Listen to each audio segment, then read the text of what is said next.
folks, we're going to go ahead and try and get started.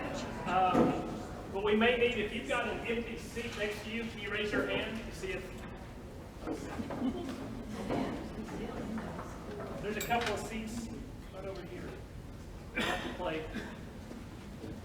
We'll have to play Scooch In. It's Easter at the Baptist Church. Sorry, that was insensitive. We found two. All right. Welcome to this, our last installment of the 2019 new Gainesville Chautauqua. Those of you who don't know, I'm Glenn Kyle. I'm the executive director here. And, of course, we normally have these outside. And we thought better of that since the heat index was 102 degrees. You may have noticed our air conditioning isn't working. The heat index is only about 82. So if you don't like it in here, you can go outside and see. But we're very glad to have you here this evening to wrap up our Chautauqua on Indian removal and the issues that were facing the nation and the state of Georgia in the 1830s. These, of course, are foundational, fundamental events that affect each and every one of us, not just because we live in Northeast Georgia, but because we are citizens of the United States. And as we do, to begin with, we're going to have some very wonderful music by the same gentleman who played us the music last time, Mr. Ed Blake. Thank you.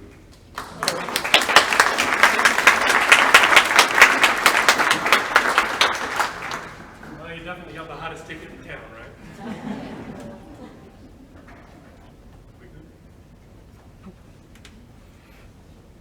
So what I did was, in keeping with the theme, which tends to be rather melancholy, I'm asked to do those sorts of songs from the time period. But what I did was reach back, since we need maybe a comedic relief, to Shakespeare to accompany Twelfth Night, and this is sung by a clown. So, just, we'll see how that works out. This is from Twelfth Night.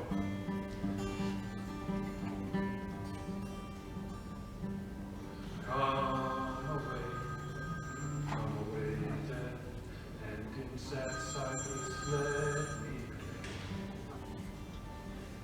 fly away when I am slain by fair maid.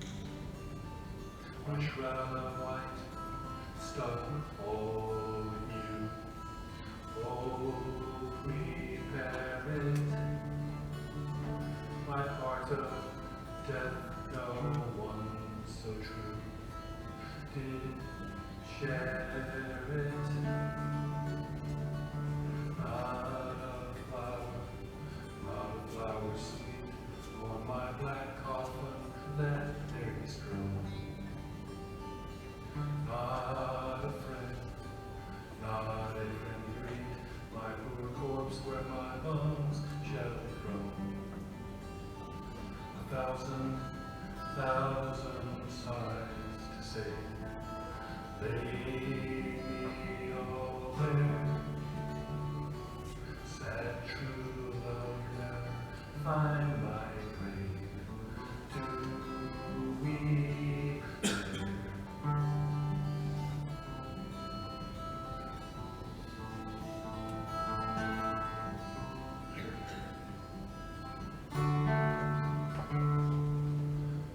Sad true love never find my grave.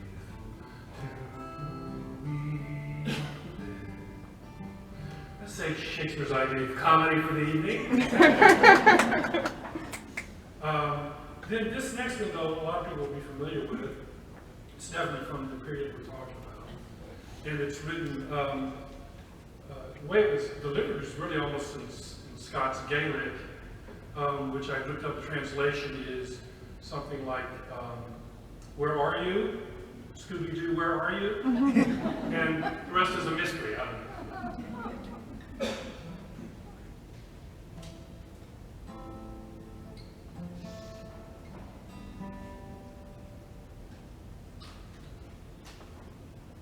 By bonny banks and by yon bonny press, where the sun sun shines bright on Oklahoma, where me and my true love will ever want to be, on the bonny, bonny banks of Oklahoma. Oh, you take the high road, I'll take the low road. I'll be in Scotland for you, but me and my true love will never meet again. The bonny, bonny banks of Oklahoma, 'cause then that we parted, young shady glen, on the steep, steep side up in Loma, where in the purple dew the highland hills review, and the moon coming out of the gloaming. You take the high road, I'll take the low road.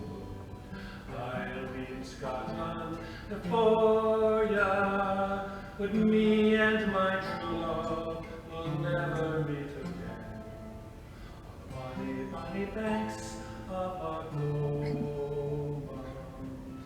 You take the high road, I'll take the low road, and I'll be in Scotland for ya, but me and my true love will never meet again, on the bonny, bonny banks of Oklahoma.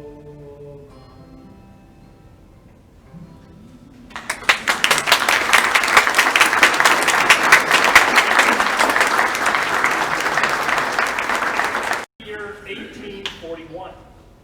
And all of you have been invited to a special party at none other than former President Jackson's home, the Hermitage. It has been 11 years since the passage of the Indian Removal Act. It's been about 4 years since the election of his successor, Martin Van Buren. It's been a little over 2 years since the last Cherokee left Georgia, Tennessee, and Alabama, and North Carolina to remove west. And now we are very privileged to have President Andrew Jackson address this August County.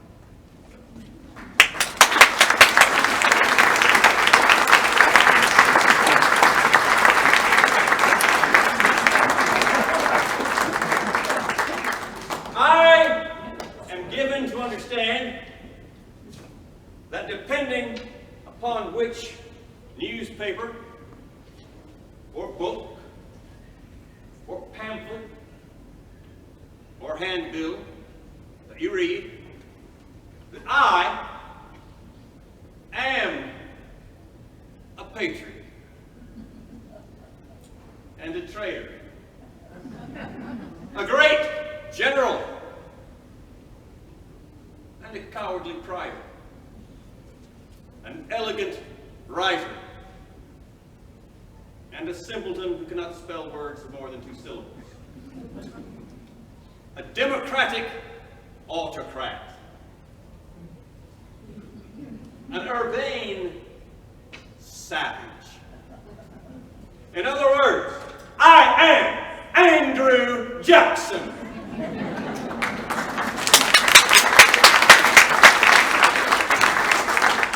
Now, I'm sure you all know that I have other names. I am called Old Hickory by my friends and enemies, and I have many of them. I am called Sharp Knife by the Choctaw, and I am called a son of a bitch by John Ross, Cherokee chief. That last name I return to sender tenfold. But with all these contradictory elements, how is it that Andrew Jackson doesn't fly apart like a boiler under too much pressure? Well, it may be that Old Hickory is stronger stuff than any of you can imagine. And believe me, that strong hickory was needed during my administration. Of all the vicissitudes it visited during my administration, slaying the hydra of the Bank of the United States and defeating the moneyed interest therein, enforcing the Tariff Act of 1828, even though my administration had nothing to do with it, facing down the nullification crisis in South Carolina led by John C. Calhoun. Oh, my friends, I have regrets on that score. But of all these things, it is doubtless the Indian Removal Act of 1830 that generated the most vitriol, the most contention, the most contradictory remarks and reactions and strategies, both for and against yours truly. The act itself was submitted by my administration in December of 1829 to the Congress. And by May of the following year, 1830, they had passed. And in December of that year, December of 1830, I made the following remarks to the joint session of the Senate and House, the same body that had passed the measure earlier. It gives me pleasure to announce to the Congress that the benevolent policy of the government, steadily pursued for 30 years in relation to the removal of the Indians beyond the white settlements, is approaching a happy consummation. 2 important tribes have accepted the provision made for their removal at the last session of Congress, and it is believed that their example will induce the remaining tribes to avail themselves of the same obvious advantages. The consequences of a speedy removal will be important to the United States, to the individual states, and to the Indians themselves. The pecuniary advantages which it promises to the government are the least of its recommendations. It puts an end to all possible danger of collision between the authorities of the federal government, the state government, and the Indians themselves. It will place a dense and civilized population in large tracts of country now occupied by a few savage hunters. By opening the whole territory between Tennessee on the north and Louisiana on the south to the settlement of whites, it will incalculably strengthen the southwestern frontier and render the adjacent states strong enough to repel any future invasions without remote aid from the federal city in Washington. It will relieve the whole state of Mississippi and the western part of Alabama of Indian occupancy and avail those states of the ability to advance rapidly in population, wealth, and power. It will separate the Indians from immediate contact with the settlements of whites, free them from the power of the states that they wish to have no part of, enable them to pursue the present policy of the government is but a continuation of the same progressive policies of previous administrations, albeit in milder form. The tribes which occupied the countries now constituting the eastern states were annihilated or have melted away because of white settlement. The waves of population and civilization are rolling westward. And we now propose to acquire the countries occupied by the red men of the South and West by a fair exchange at the expense of the United States, to send them to land where their existence may be prolonged and perhaps perpetuated. Doubtless,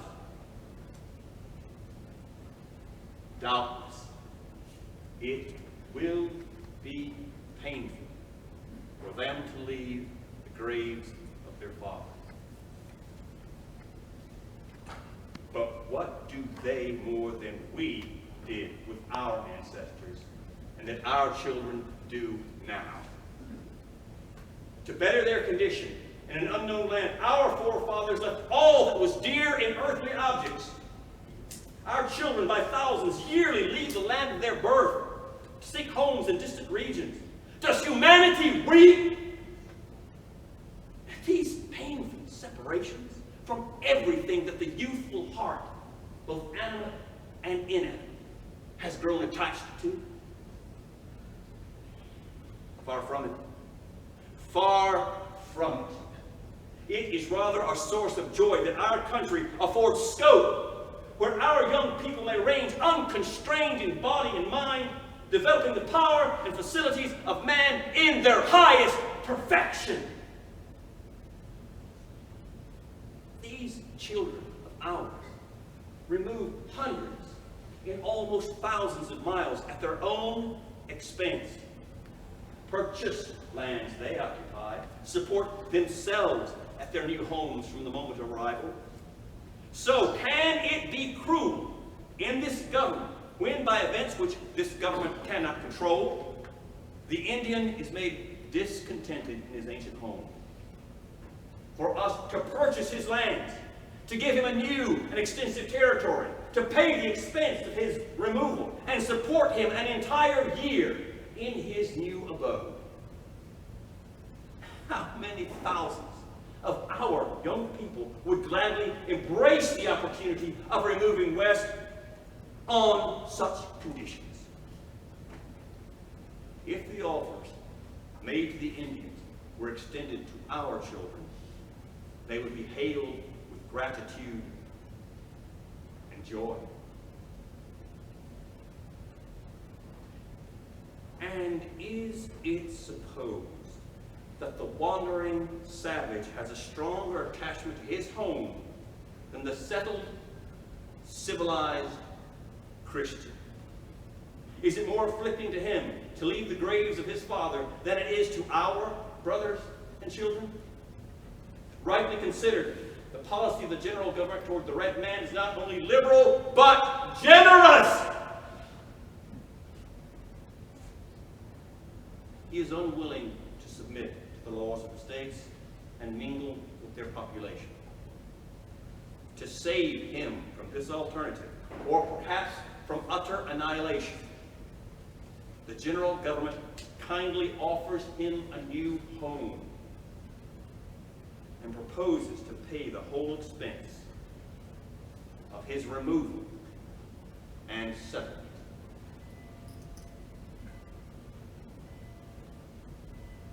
How is that iniquity? How is that tyranny? I don't speak rhetorically, ma'am. How is it? Excellent. How is it? Exactly. Now, this act that we've spoken so much of, it is an exceedingly simple thing for any of you who've ever seen an actual bill passed by Congress or the Senate. They're usually not just 2 pages.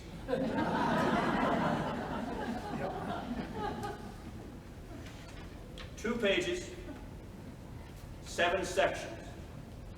An act to provide for exchange of lands with the Indians residing in any of the states or territories, and for their removal west of the river Mississippi. I draw your attention to the word exchange. An act to provide for an exchange. Implicit, inherent in the word exchange is that both parties freely enter into the agreement. there was no coercion on the part of the federal government in the negotiations of these treaties. None.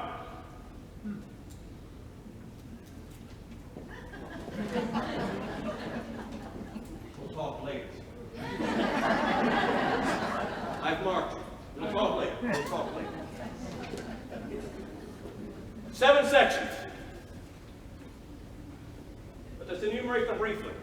Section 1, that the President of the United States and the executive branch be empowered to make a survey of lands west of the Mississippi held in public charge.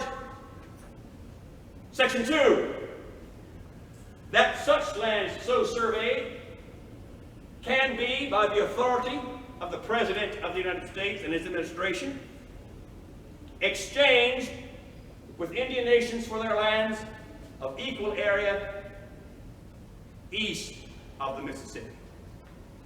Section 3, that the United States government will forever guarantee in surety their possession of those lands so long as the tribe or nation does not abandon the land or go extinct, in which circumstances the land reverts back to the United States.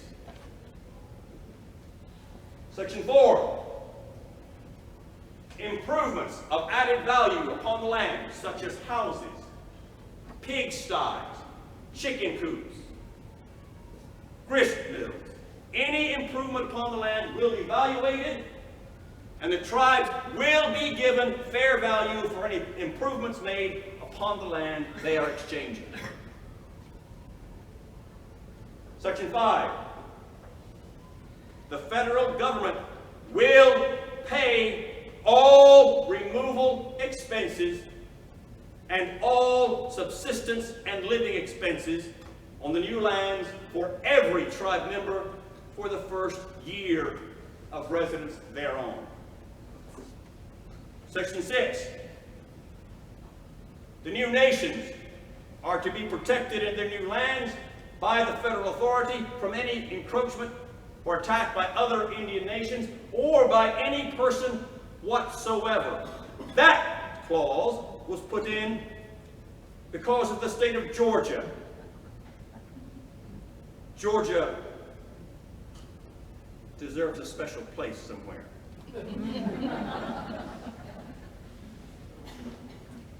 And finally, that the federal authority will have the same superintendents and same negotiating powers with the tribes as they had east of the Mississippi. Once again, the Georgia influence is there.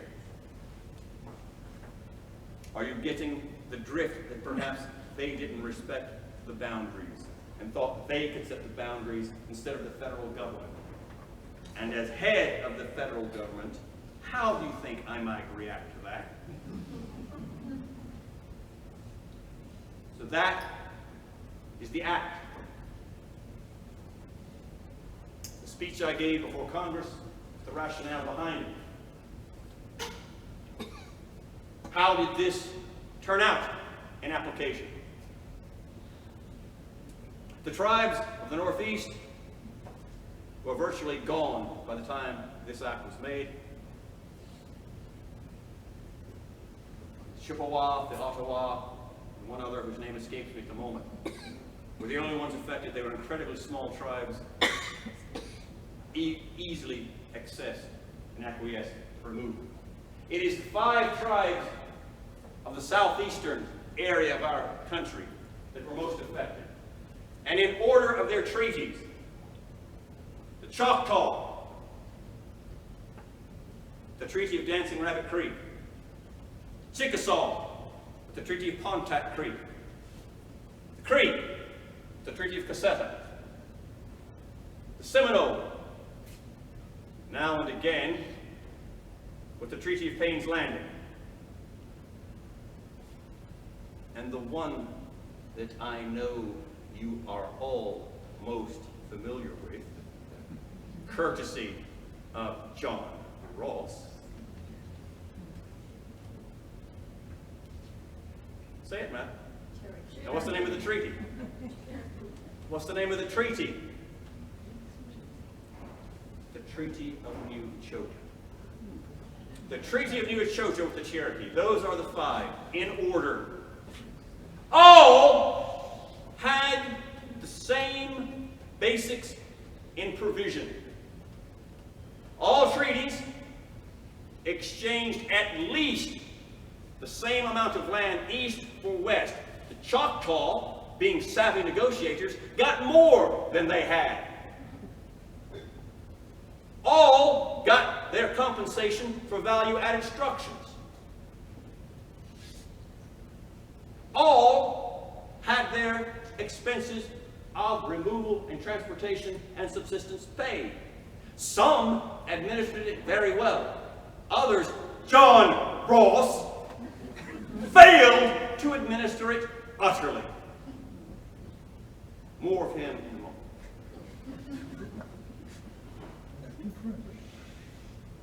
Also, in each treaty, there was provision for any member of those nations or tribes who wished to stay in their home state to do so. None was forced to leave.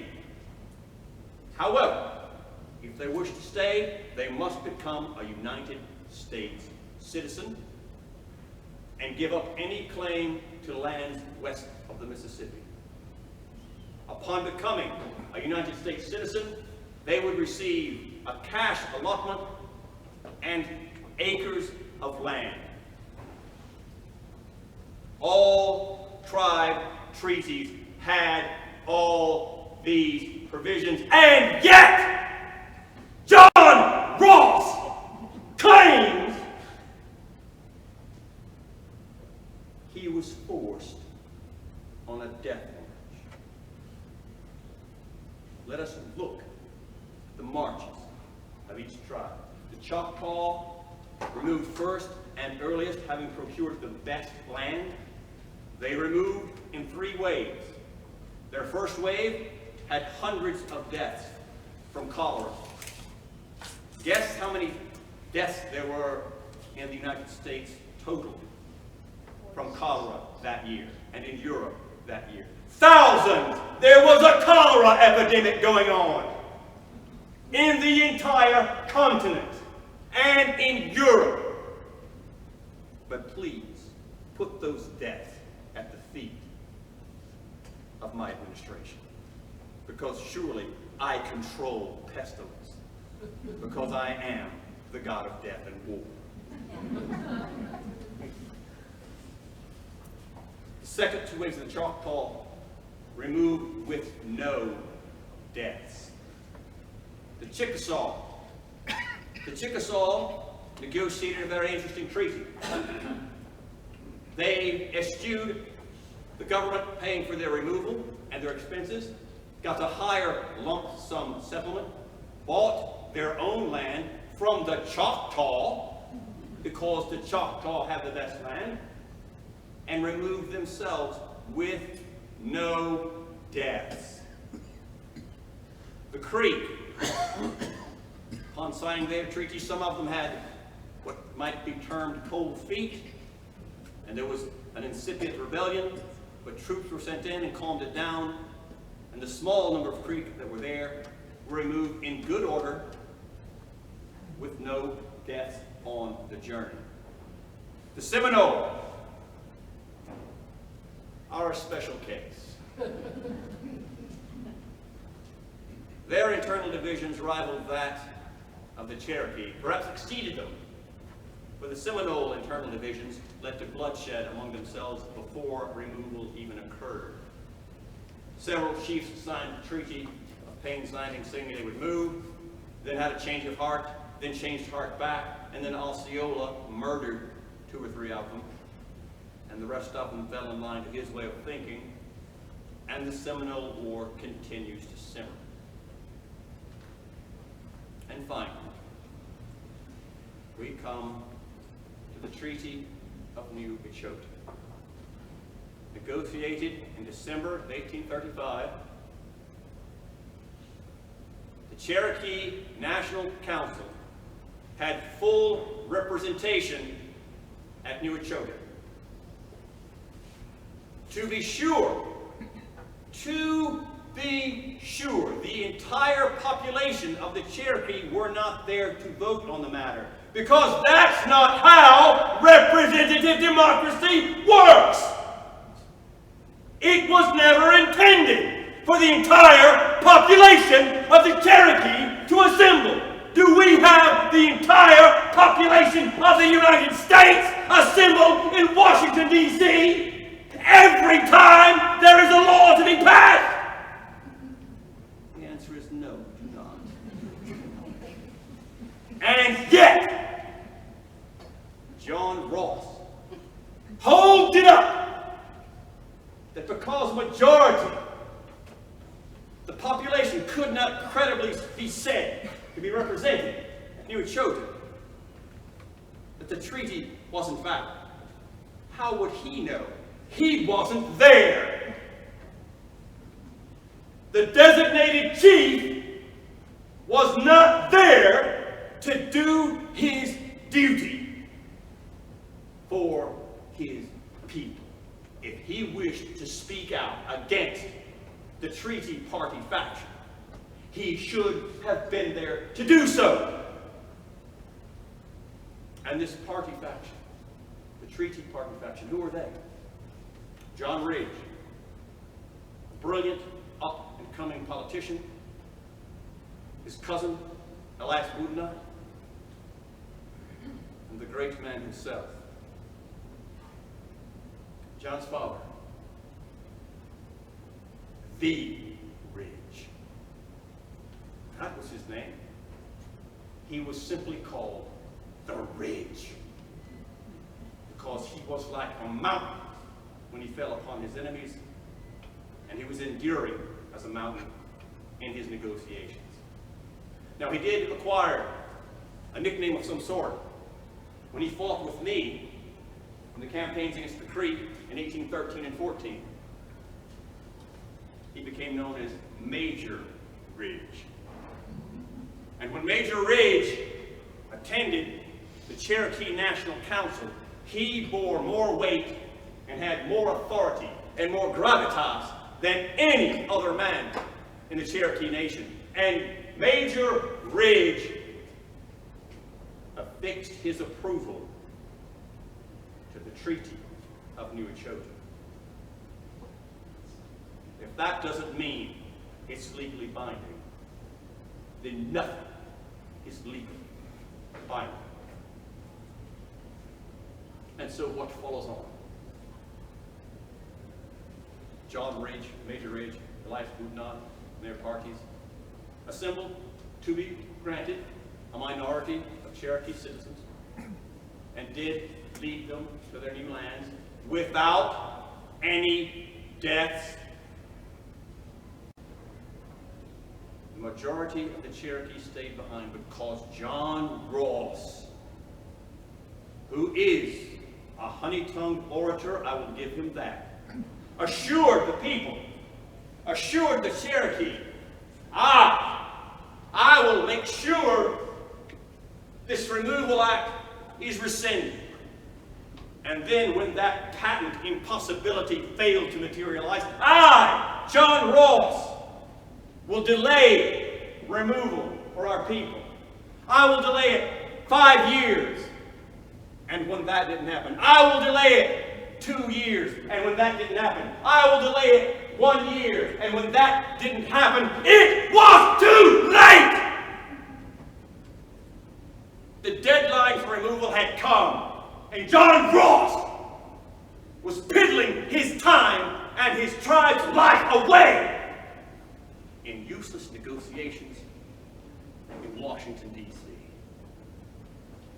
And this, my country, is the only time you can say that federal bayonets pushed a Cherokee anywhere.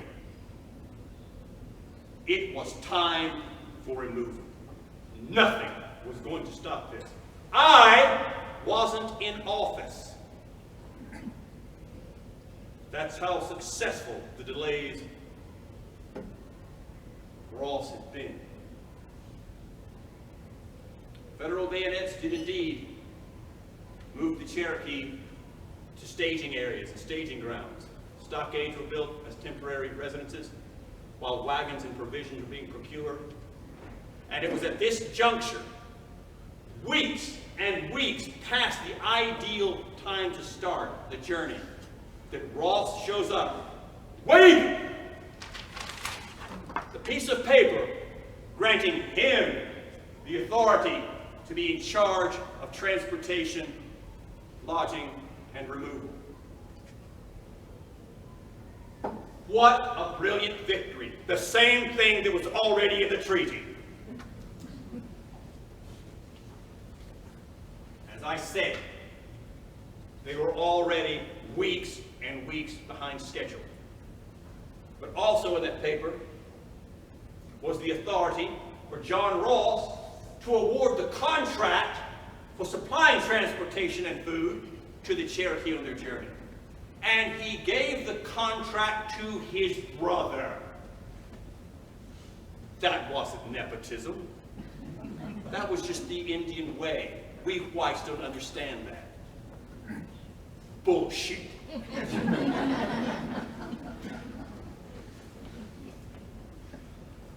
John Ross delayed removal. John Ross deceived his people. John Ross gave the contract to his brother, who did not know how to organize such a venture. John Ross caused them to leave late in the year and travel in the worst part of the winter. Cherokee died on the journey, but you may not lay their death at the feet of Andrew Jackson. You may lay them at the feet of John Ross.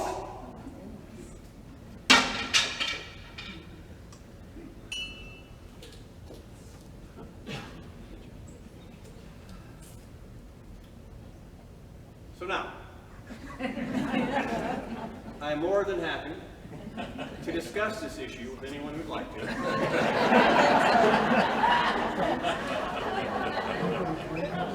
And if anyone has a contrary opinion, I will be glad to entertain it.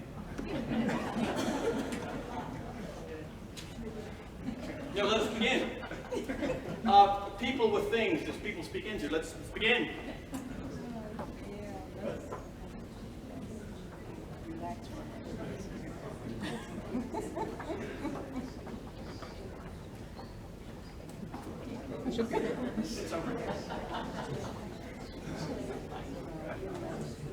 Anyone like a souvenir?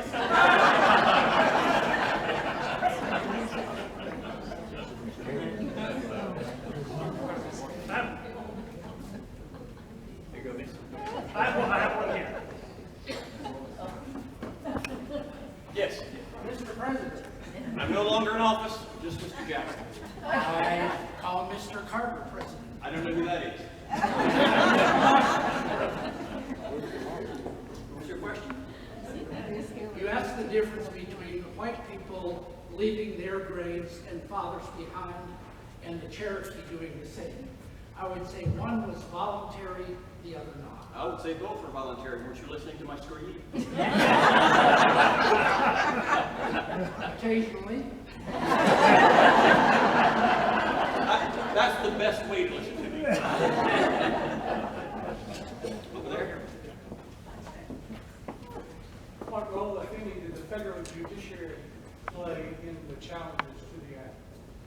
There were no challenges to the act. Literally none. What you're probably thinking of are a couple of court cases that originated in Georgia, a land populated extensively by hillbillies and the illiterate.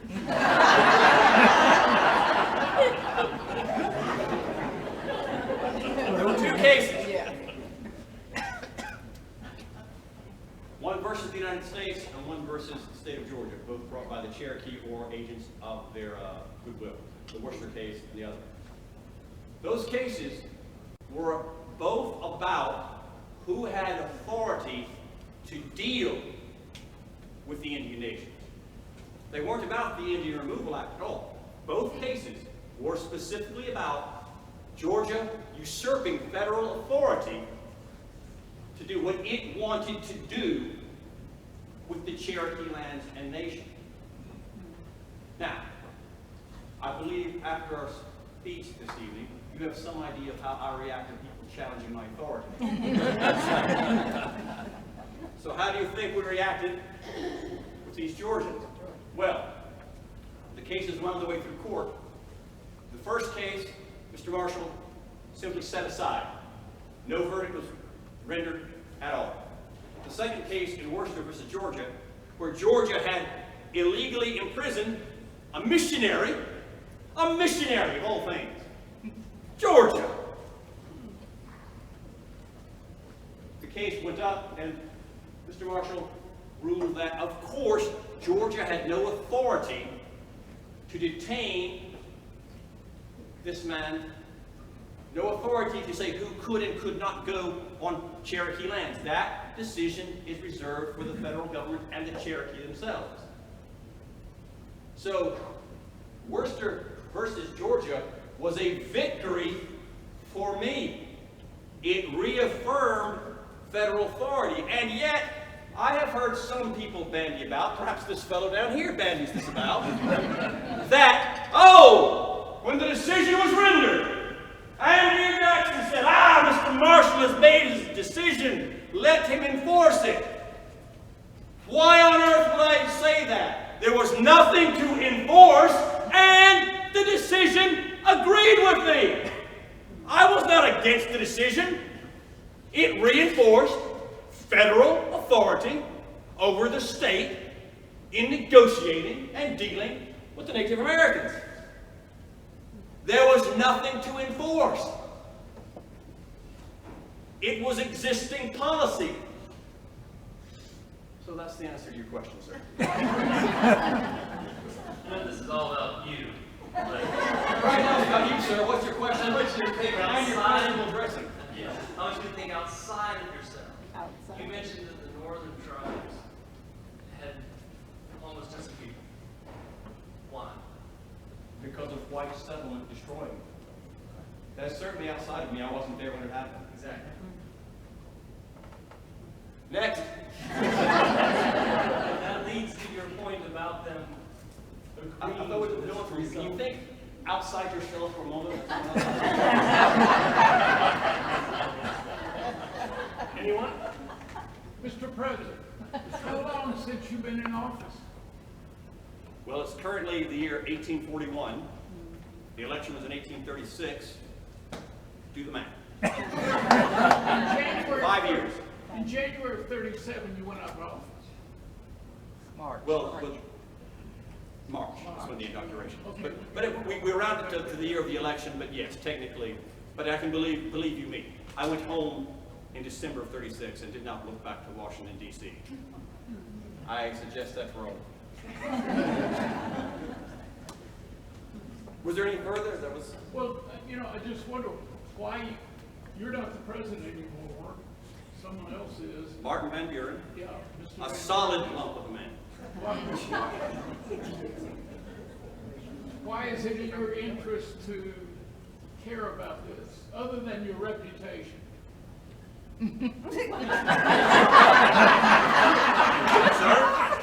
Sir, are you a Christian? Are you a Christian? Yes. So am I. I think I just answered your question. Next. Whatever happened to John Ross? As far as I know, he's living prosperously in the New Cherokee Territory in the Navy. As far as I know. Ask him next time you see him. Troublemaker over here, that's Mr. Jackson, I feel I may have misjudged you. You wouldn't be the first. I would like to thank you for agreeing with the decision to release Reverend Samuel Austin Worcester Yes. from prison. Of after course 2 I agree years. with this. I didn't imprison him. Georgia did. Talk to those hillbillies. My name is William Austin Worcester. my great-great-great-great-great-grandfather. I'm not a clamp. Oh, I don't know about that.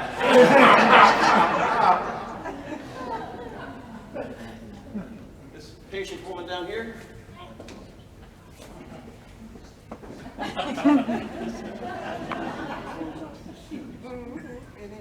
Mr. Jackson, Yes. as a fellow native of Nashville, Tennessee, I'd like to ask I'm not a you- native of Nashville. Well, you're not a native of Nashville, but It's a lovely town. reside nearby. Oh, I love Nashville, but I'm not from there. No one knows where I'm I would like to ask you how you justify exchanging the Cherokees' rich, green, wooded lands of their forefathers for rocky desert area in Oklahoma. I would not characterize it that way. So I can't justify something I would not characterize the same manner you do. That would be a logical fallacy. You do remember I'm a lawyer, correct? Very well then. Did you have any dealings with John Ross prior to the move to Hawaii? And if so, would you care to elaborate on how that worked out? It worked out quite well. Please turn that infernal thing off. John Ross was part of a contingent of Cherokee warriors who came down to Horseshoe Bend. I don't know if he actually was in the fight team, but I know he was in the contingent. And he also took part in some of the skirmishing throughout Alabama against the Creek for the rest of that season and into the next year. So I have had dealings with him, and I have seen him, and I have met him. He is, as I said before, of Huntington, Oregon. And now we'll stop talking about it.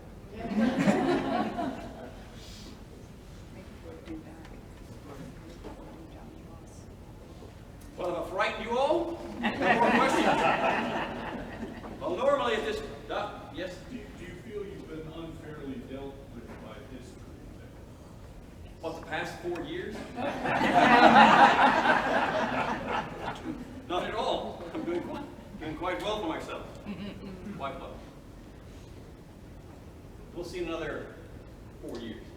Would you dare to say something nice about your wife? There is nothing ill I could ever speak about my wife. And that's all we'll say about that.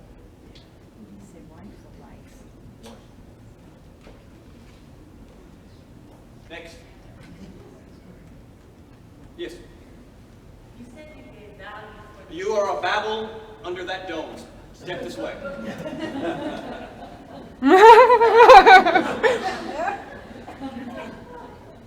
You said you gave value to improvements on the Indian Lake. How much is that house worth? I have no idea. I'm not one of the adjusters. I can put you in contact with any number of accountants or chartered lawyers.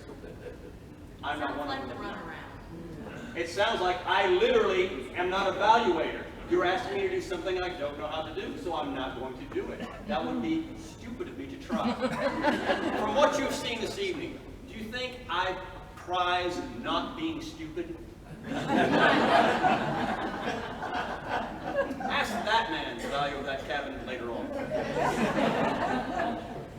If you could go back and change anything about the whole process, what would you change? There is exactly one thing I would change that happened during my administration. There are two things involved in that one thing. I would shoot Henry Clay and hang John C. Calhoun.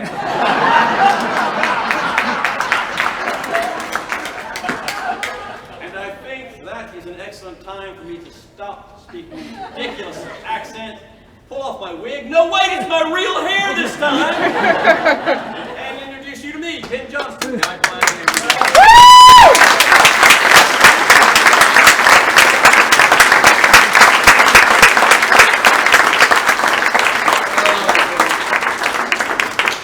Another broken artifact. So now we can address some of the things that perhaps I couldn't speak of while I was in care. character with the year constraints we were doing and all that sort of thing. First off, how awesome that you are descendant of Worcester. He's one of my favorite guys in Georgia.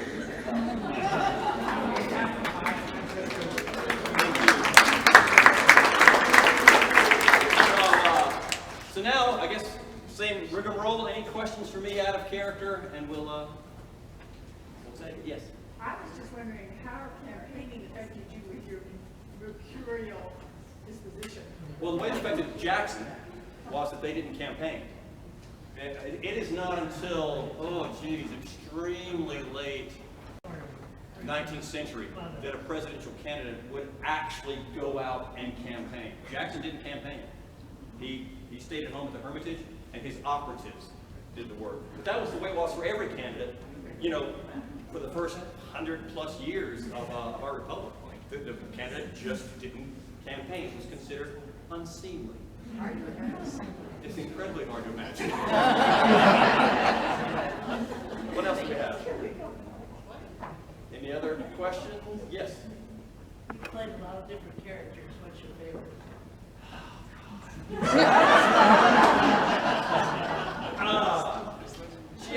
She said, I've played a lot of different characters. What's my favorite? It was pretty fun playing Jackson tonight, I can tell you.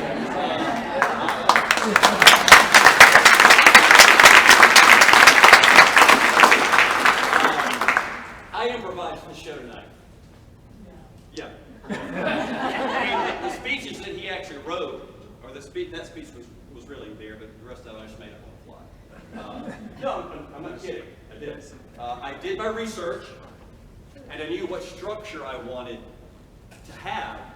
But what I was going to say, I didn't know I was going to say bullshit until I said it. Given Jackson's vocabulary, you're lucky that's all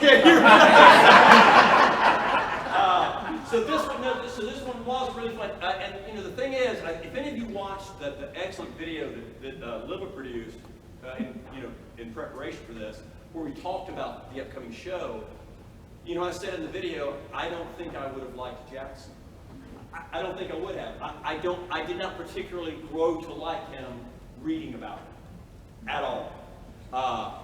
But it's not my job to like him. It's my job to try to give you an approximation of what it must have been like to be in the room with this guy.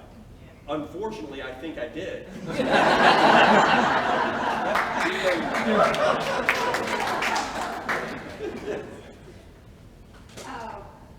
I unfortunately did not read that. I will go back and read it, but I wonder if everybody knows about the wonderful webpage now that the History Center. Let's play it. Yay, Libba!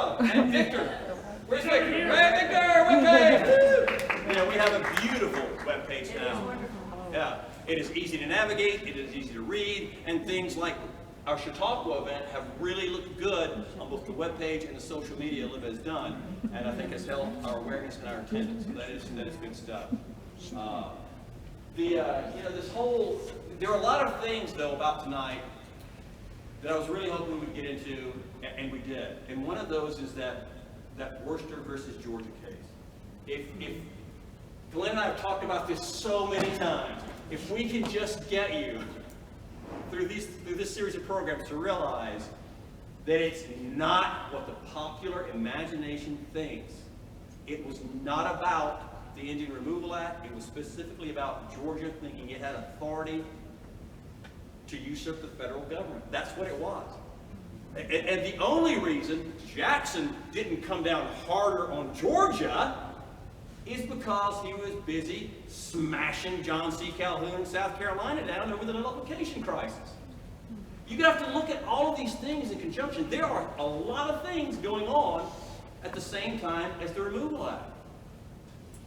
Jackson, and I'll give him some empathy on this, his dilemma in 34, 35, 36 is, okay,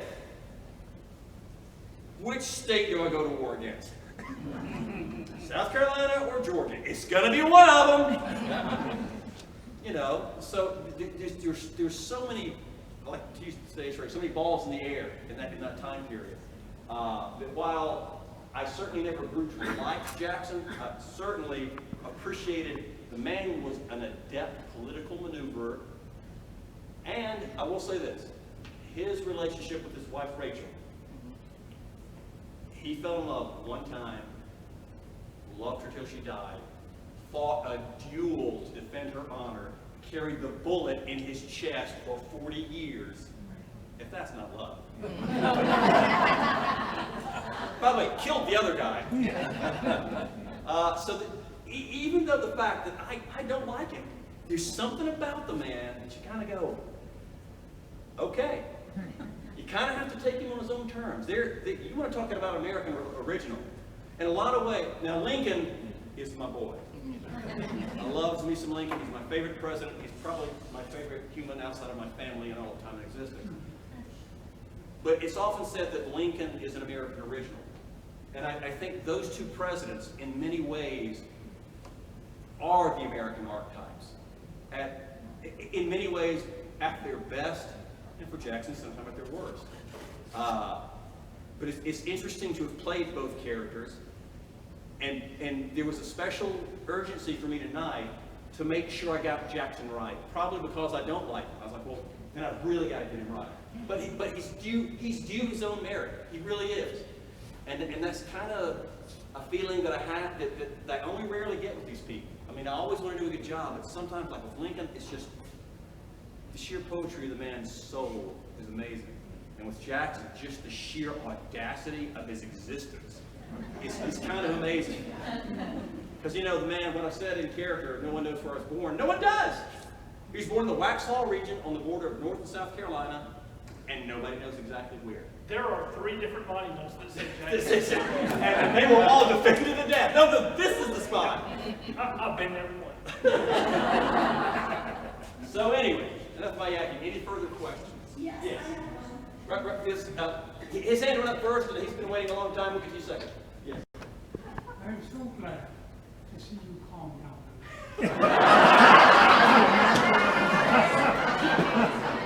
He said he was glad to see him calm down. Nice to see you calm down. He was glad. Jackson. Yes. Oh, it's so good. And I hope it means I don't have to meet you afterwards. No, you don't have to be Jackson.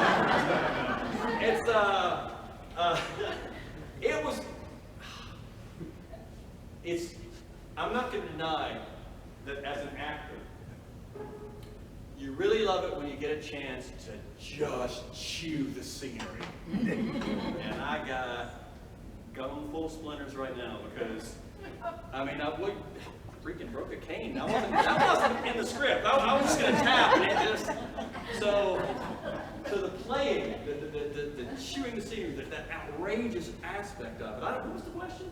Let's get down there. In studying for Jackson's history and the conflicts that he was having in South Carolina, I've often wondered this, so I'm just going to try to see if somebody else has got the same feeling, that from the rest of the missionary and stuff that Johnston, that Captain was pulling off, do you think that they were laying the groundwork for secession that happened? Oh, God, no, God, no. Preserve the Union. Preserve the Union. No matter what. Even the ones threatening this union. They're threatening to leave the Union to save the Union. Exactly. So it's just amazing, those people coming at it like that. So no, I don't think there's any grand, thing that, I want to get back to Georgia though for a second, because seriously, this is something we've been doing like a year and a half now. We've kind of been focusing a lot on Indian removal stuff. And I made a lot of cheap shots against Georgia as Andrew Jackson. They're kind of deserved. Georgia was just blatantly disobeying federal law, disobeying sometimes their own law, disobeying Cherokee law, and at a certain point, Jackson does send the United States Army, federal troops into Georgia to keep the Georgians out of Cherokee lands. That's another one of the untold stories that you don't know. Now look, it's the same troops that later on round them up to the camps. But the point is, they are sent in to know, you have no right to be on this land, and they actively protected, skirmished with, and arrested Georgians who were trying to get Cherokee land illegally. So there's a lot of levels. And I have to admit, well, Probably over. From Georgia's perspective, I'm not Oh, yeah. justifying, but I want you to understand Right. Georgia's perspective. They've been promised that Cherokee land since 1802. For over 30 years, they've been promised by the federal government they would have that land. Georgia, you can't think of the state as big as it is now. It's really about a third the size, with a lot less population than any other state that it has. It has to its south the violent raiding Seminoles. It has directly to the west the warlike Creeks that keep rising up every 10 or 15 years. And they have the Cherokee taking up a fifth of their state that are well known by every other Native American tribe as the most warlike they have ever encountered. Georgians feel threatened from every